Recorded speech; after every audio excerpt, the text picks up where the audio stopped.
안녕하세요. 매일 오전 8시 30분에 찾아오는 주경야독의 이 대표입니다. 자, 오늘도 오늘의 3분 주식을 통해 시장 상황, 주요 이슈, 관심주까지 체크해보는 시간 가져보도록 하겠습니다. 자, 그 이전에 좋아요, 구독하기 안 누르신 분들은 지금 한번 꾹 눌러주시면 감사하겠고요.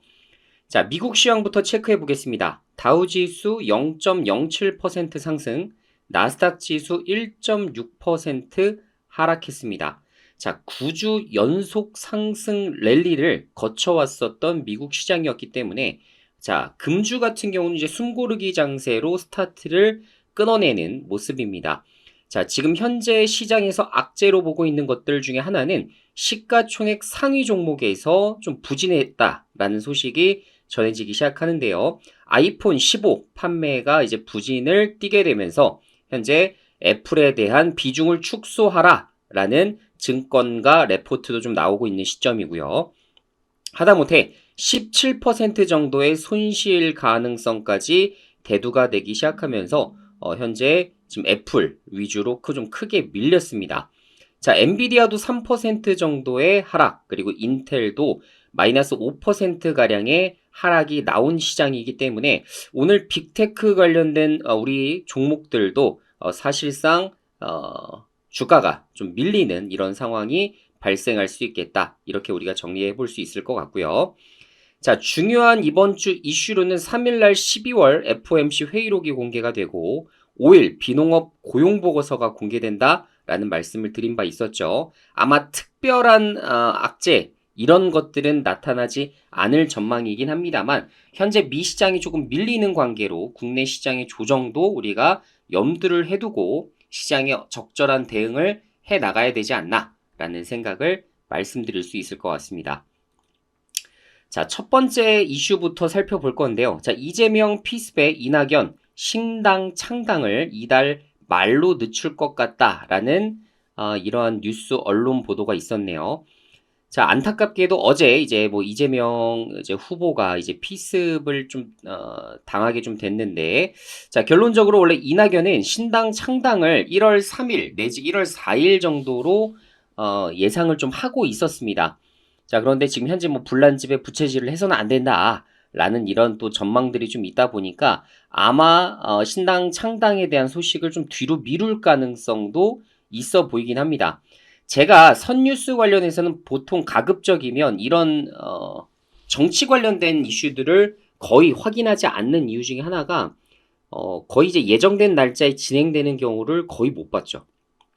자, 그리고 발표하는 거에 따라서 정말 내 종목의 주가가 급등하거나 혹은 급락해버리는 상황들도 상당히 많이 발생합니다. 자, 그래서 지금 만약에 실제로 이낙연 전 대표가 신당 창당 관련해서 중순 내지 이제 하순으로 미루는 상황이 발생해서 관련된 종목이 좀 눌리게 된다면 정치 테마주들을 좋아하시는 분들 같은 경우는 이 눌림목 구간에서 모아나가시는 것도 괜찮아 보이긴 합니다. 보통 이제 정치 테마주를 매매하실 때에는 단기 급등주들을 추격 매수해서는 좋은 결과를 내는 경우들이 거의 없어요. 그래서 가급적이면 눌림목 구간을 잘 활용하시는 게 중요합니다. 자, 그리고 이달 말까지 늦춰지게 된다면 사실상 모아나갈 수 있는 시기가 10일 넘게 주어지기 때문에 그런 관점으로 좀 접근을 해보시면 어떨까라는 조심스러운 의견을 전달을 좀 해드리고요. 저 같은 경우는 정치 테마주들을 거의 매매를 하지 않기 때문에 사실상 매매를 안 합니다. 그래서 어쨌든 좀 필요하신 분들이 계실 수 있을 것 같아서 오늘 말씀을 좀 드렸다 생각하시면 좋을 것 같고요. 제 차트는 한번 쭉 돌려보니까 부국철강, 남선알미늄, 남아토건, 이월드 즉 이제 대장주들의 흐름이 나쁘지가 않다. 그래서 만약에 가급적 잡더라도 2등주, 3등주 잡기보다는 대장주 잡는 게 어떤가라는 생각은 좀 들더라고요. 참고하시기 바라겠습니다. 자, 두 번째, 네덜란드가 반도체 장비 중국의 수출 일부를 중단했습니다. 자, 중국은 이에 맞춰서 미국의 횡포다라는 언급까지도 서슴지 않았는데요. 자, 중요한 내용들 좀 살펴보면 최근 네덜란드 정부가 2023년 NXT 2050i 노광장치 수송 면허를 부분적으로 취소했다고 합니다. 자, 이건 뭐냐? 중국에 있는 소수 고객에게 영향을 미칠 수밖에 없다라고 1일 현지 시간을 바탕으로 이제 밝혔다라고 하는데요. 자, 어제 관련된 종목들이 그렇게 큰 움직임을 나타내 주지 않았습니다. 자, 중국은 2일 정례 브리핑, 즉 어제 정례 브리핑에서 미국을 비난하고 네덜란드에는 계약을 이행할 것을 요구했습니다. 그러면서 미국의 횡포이자 일방적인 괴롭힘은 국제무역 규칙을 엄중히 위배하고 글로벌 반도체 산업 구도를 심각하게 파괴한다. 라고까지도 이제 언급을 했었기 때문에 사실상 중국이 쓸 수 있는 전략 카드 뭐겠어요? 히토류죠. 그래서 히토류 관련된 종목까지 같이 체크하셔야 될 것 같고 중국 반도체 장비 이런 것들을 지금 현재 사업으로 영위하고 있는 서플러스 글로벌, 피델릭스까지 같이 체크하시는 이런 부분으로 진행을 하시면 괜찮을 것 같습니다. 오늘 관련된 종목들의 좀 움직임이 나타나는지 유무 관련된 거래량 판단하시면서 진행을 해보시면 좋을 것 같고요. 자, 그리고 마지막 이슈입니다. 사상 첫 비트코인 현물 ETF가 나올까? 아시겠지만 이르면 10일 정도에 나올 것으로 좀 추정이 되고 있고 사실상 그 가닥은 1월 3일 정도에 이 여부를 알 수 있을 것이다 라는 전망까지도 같이 나왔었는데요. 현재까지 14개 자산운용사가 비트코인 현물 ETF에 대한 지금 증권위원회의 최종 승인을 기다리고 있는 입장입니다.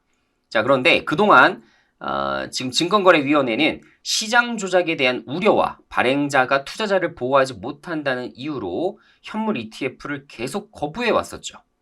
자, 그런데 만약에 이 부분이 드러나게 된다면 그 이전까지 기대감에 의한 비트코인 급등이 이어질 수가 있기 때문에 아시다시피 지금 현재 비트코인은 한화 기준으로 약 6천만 원 전후에서 거래가 되고 있습니다. 자, 그만큼 우리기술투자, 위지트, 에이티너 인베스트 이런 종목들의 주가가 좀 견조하게 움직일 수가 있겠죠. 다만 제가 확실하게 말씀드리는 건 보통 비트코인, 현물 ETF 이런 것들이 승인되거나 이런 호재가 크게 이미 기대감에 반영이 되었을 때에는 발표 즉시 어떻게 돼요? 보통 주가가 쭉 올랐다가 확 빠져버리는 경우가 상당히 발생합니다.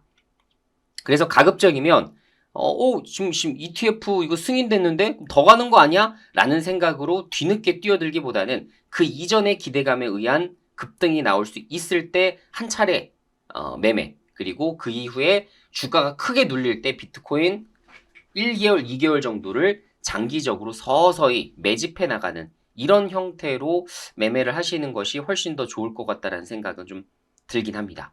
참고하시기 바라겠습니다. 자, 오늘 관련해서 시장 상황과 이슈 세 가지에 대해서 가볍게 살펴봤고요. 오늘도 투자 의견 잘 정리하셔서 여러분들 투자 전략 수립하시는데 좋은 도움이 되셨으면 좋겠습니다. 자, 좋아요, 구독하기 안 누르신 분들은 다시 한번 눌러주시면 감사할 것 같고요. 자, 매일 오전 8시 30분에 관련된 투자 내용으로 여러분들 인사드리도록 하겠습니다. 감사합니다.